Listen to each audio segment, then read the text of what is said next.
to Barry Bados. This place has been a destination for holidaymakers for a lot longer than you might think. So what do you most associate with Barry?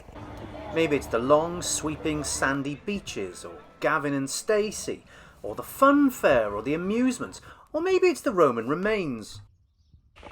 No, you didn't mishear me. I did say Roman remains. One of Barry's best kept secrets are some 4th century remains that are sandwiched between a car park and some 1980s architecture here on the Knap. You get a clear idea of the location if you look on Google Maps. However, I do need to take issue with the description of it as a Roman villa. Equally, I need to take up some issue with the fact that on some nearby signage it's described as having been built in 290 AD. Why all this confusion? Well, the reality is, when these were first discovered, no one was really sure what they were. Back in the early 80s, when this place was discovered, there had been a succession of Roman remains found throughout the area. It seemed that every summer we were coming across another villa.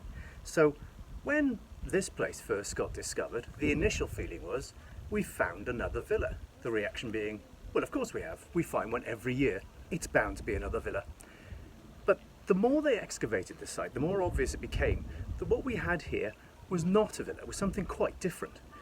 And this led to an awful lot of theories about what it actually was. The Knap and Lakeside are clearly landlocked now, but at the time this place was built, it is more than likely that it was a natural harbour. People got very excited at the possibility, even leading to some speculation, that it tied in with a significant moment in 3rd century British history. A high-ranking officer in the Roman army called Marcus Aurelius, born in modern-day Belgium, broke with the Roman Empire around the year 293 and created for a brief period his own independent state here in Britain.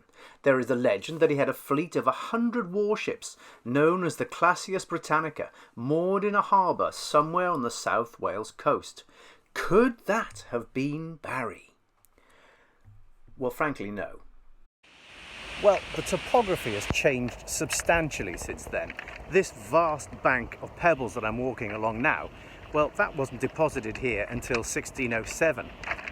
It's the result of a tsunami, believe it or not, that swept right the way up the Bristol Channel, causing absolute devastation on both sides, but more significantly, closing off the port into Cold Knap. So as much as this area probably would have been big enough to support a naval port, undoubtedly we would have found further remains. Naval ports in this period were extremely well defended. So if not a naval port, then what? Well, we know quite a bit about the building because a lot of it was very, very well preserved. We also found very significant artefacts that tell us something about its use. Most specifically, the kitchenware. The kind of crockery and utensils that were found on site were more what you would associate with an inn or a tavern than you would associate with a villa or any other kind of premises. We also found clues that this might be quite a high status building with a lot of refinements. They found fragments of red roof tiles, which would have been very striking in their day. They also found fragments of dressed stone, which would have suggested that the outside of the building would have been very ornately decorated, particularly for a building of this period in this part of Wales. So in effect then, a very early B&B and guest house, possibly Barry's first. This artist's impression gives us an idea of how it might have looked in the context of the land around it. It's a pretty impressive looking building, I'm sure you'll agree. But why was it here? Why was it needed? What was the plan for this great building? Well, we're not altogether sure, but there are a couple of interesting theories. One of the most likely is, as we've already seen, at the time this was built, it would have been on the edge of a natural harbour. We also know that directly opposite us, on the other side of the Bristol Channel from here, is the estuary of the River Parrett in Somerset. And there is a very similar structure to this one there. So the theory could well be that what was planned was a ferry service that ran essentially from Barry to the estuary of the Parrett near Highbridge, to ferry people back and forth.